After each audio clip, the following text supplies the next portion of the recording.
اور جلدی سے نظر ڈال لیتے ہیں آج کی ٹاپ سٹوریز پر۔ آج پروگرام میں ہم آپ کو کیا کیا بتانے والے ہیں، تو ہم اب شروع کرتے ہیں۔ بلدیاتی الیکشن میں بدترین شکست کے بعد برطانوی وزیر اعظم کی کرسی بھی خطرے میں پڑ گئی ہے۔ ان سے استعفیٰ مانگا جا رہا ہے۔ یہ کیا معاملہ ہے، کیوں ان سے استعفیٰ طلب کیا جا رہا ہے، تفصیلی گفتگو کریں گے آج کے پروگرام میں۔ آگے چل کر یہ بھی دیکھیں گے کہ امریکی صدر نے ایران پر دوبارہ بڑے پیمانے پر حملے شروع کرنے کا اندیا دیا ہے۔ وہ کہتے ہیں کہ جنگ بندی انتہائی نازک مرحلے میں ہے۔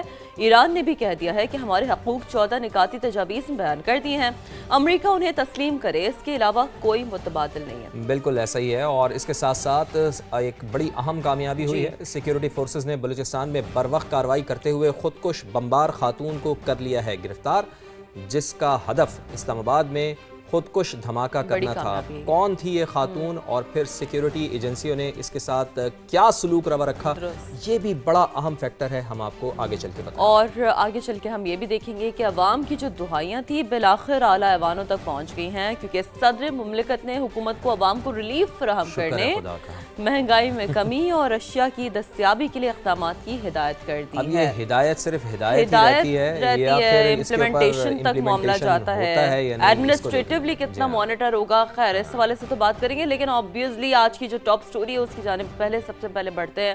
بڑی خبر یہ ہے کہ برطانوی حکومت لڑکھڑانے لگی ہے۔ لیبر پارٹی کو بلدیاتی الیکشن میں بدترین شکست کے بعد وزیر اعظم کی کرسی خطرے میں پڑ گئی ہے، اور نائب وزیر اعظم ڈیوڈ لیمی اور وزیر داخلہ شبانہ محمود سمیت اہم کابینہ اراکین نے کیئر سٹارمر سے استعفیٰ مانگ لیا ہے۔ بالکل 70 سے زائد ناظرین اراکین پارلیمنٹ نے بھی وزیر اعظم سے عہدہ چھوڑنے کا مطالبہ کر دیا ہے۔ 5 پارلیمانی پرائیویٹ سیکریٹریز نے عہدے چھوڑ دیے ہیں، جبکہ نئے پارٹی لیڈر کے انتخاب کی تحریک کے لیے 81 اراکین کی حمایت بھی درکار ہے۔ تو آپ یہ کہہ سکتے ہیں کہ سیاسی تناؤ ہے، اور اسی سیاسی تناؤ کے دوران وزیر خارجہ ایوٹ کوپر ہیں، انہوں نے وزیر اعظم کو اقتدار کی منظم منتقلی کا طریقہ کار طے کرنے کا مشورہ بھی دیا ہے، اور آج برطانوی کابینہ کا اسی سلسلے میں اہم ترین اجلاس ہوگا، جس میں کیئر سٹارمر کے مستقبل کے حوالے سے فیصلہ بھی متوقع ہے۔ بالکل ایسا ہی ہے، کیونکہ دیکھیں نا، بلدیاتی انتخابات میں حکمران لیبر پارٹی کو 1400 سے زائد نشستوں پر شکست بھی تھی، یعنی کہ تھوڑا اگر ہم اس تناظر میں دیکھیں تو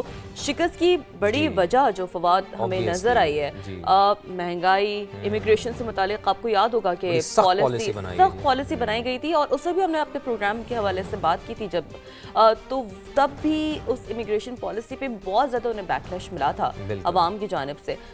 تو یہ 2 پرومیننٹ فیکٹرز ہیں، ون از مہنگائی، inflation, and then other one is immigration policy, جو لگتا ہے کہ کیئر سٹارمر پر ہوئی ہے۔ چلیں جی، اب آپ کی اجازت سے شیرین، آپ کی اجازت سے بڑا اہم معاملہ جو دنیا اس وقت، میرا خیال ہے اس معاملے کو ڈسکس کرنے کے لیے کسی کی اجازت کی ضرورت نہیں سوائے امریکی صدر ڈونلڈ ٹرمپ کے۔ لیکن وہ کیا سوچتے ہیں اس کے بارے میں تو کوئی بھی پریڈکٹ نہیں کر سکتا کہ ان کے ذہن میں کیا چل رہا ہے، لیکن ایران کے مسودے کا کیا جواب دیا جائے اس بارے میں وہ ضرور سوچ رہے ہیں۔ امریکی صدر ڈونلڈ ٹرمپ کا نیشنل سیکیورٹی ٹیم کے ساتھ اجلاس ہوا ہے۔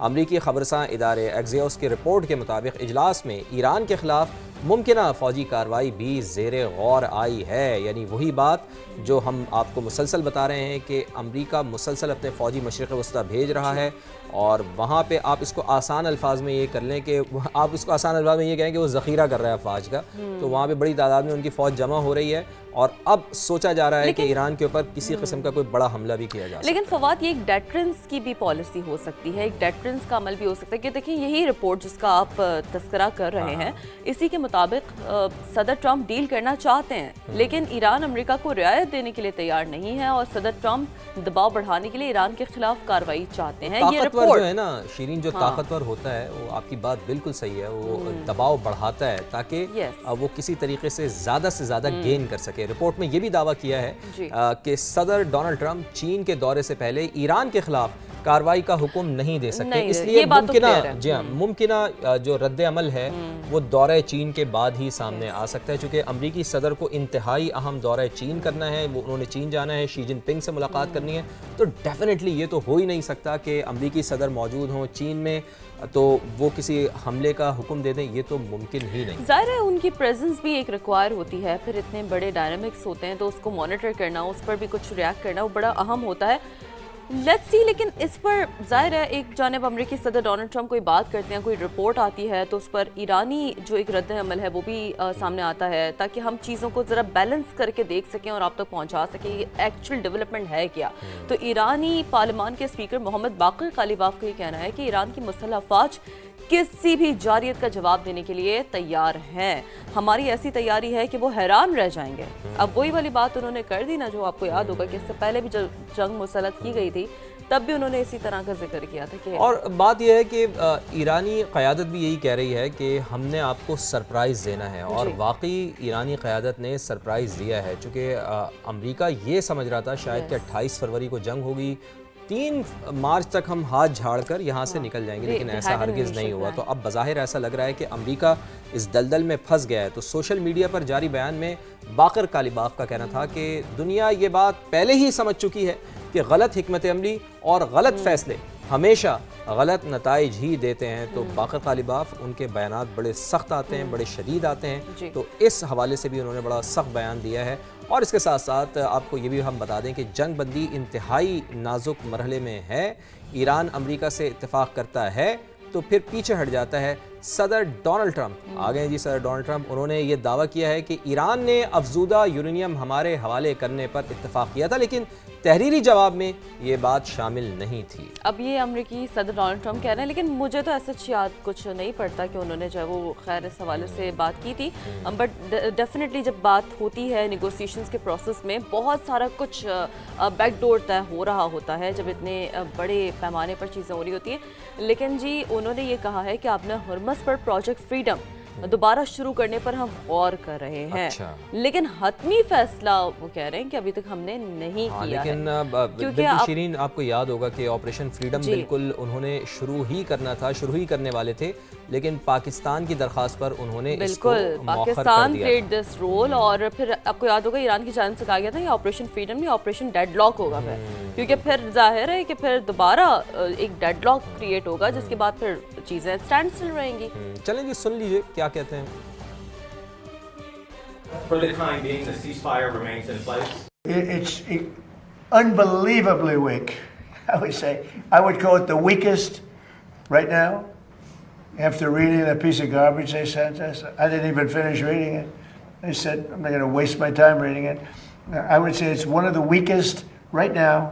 It's on life support. They intend to give us the nuclear dust, as I call it. And they told me, number one, you're getting it, but you're going to have to take it out because the site was so obliterated. There's no way they have the equipment to move it. You and China are the only 2 countries in the world that could take it out. They did 2 days ago.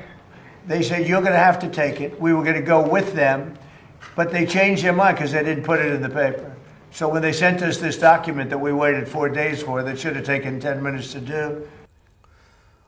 اور ایک چیز تو طے ہے کہ یہ تنازع جب تک طے نہیں ہوگا اس وقت تک تیل کی قیمتیں اوپر ہی جاتی رہیں گی. تو ایران امریکہ تنازع کے باعث عالمی منڈی میں خام تیل کی قیمتیں اب اس وقت آسمان پر پہنچ چکی ہیں. برطانوی کروڈ آئل 105, جبکہ امریکی کروڈ آئل $98.96 فی بیرل پر ابھی تک ٹریڈ کر رہا ہے. یہ ریسنٹ سٹیٹس ہیں.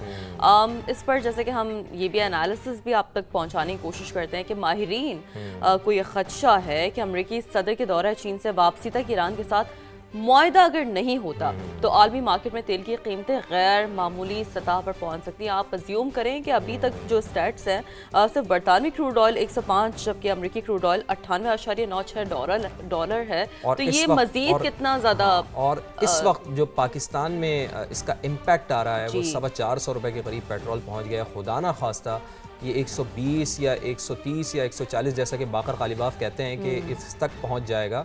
تو اللہ نہ کرے کہ اگر یہ سچویشن رہتی ہے تو پھر آپ اندازہ لگا سکتے ہیں کہ کتنا زیادہ اوپر آئل کی پرائس چلی جائے گی. اور سب سے اہم چیز جو ہمیں ہوپ بھی ہے, امید بھی ہے کہ امریکی صدر ڈونلڈ ٹرمپ چین جا رہے ہیں. امید ہے کہ وہاں پر اگر کوئی بہترین چیز ہو جاتی ہے, کسی قسم کا کوئی معاہدہ ہو جاتا ہے, تو پھر یقیناً آئل کی پرائسز میں ڈکلائن آئے گا. لیکن آن دی ادر اینڈ اگر ایسا کچھ نہیں ہوتا تو پھر یہ اور سٹرائک کرے گا. اسکائی راکٹنگ اس کی پرائز ابھی بھی ہو گئی ہے. لیکن وہی والی بات ہے نا آپ کی والی کہ پھر کسی بھی ملک کے پاس ظاہر ہے اس کا کوئی ایگزمپشن نہیں ہوتا, اس کو ڈیل کرنے کا چیلنج ہوتا ہے. بس وہ لیڈرشپ اسے کیسے ڈیل کرتی ہے یہ دیکھنا ہے.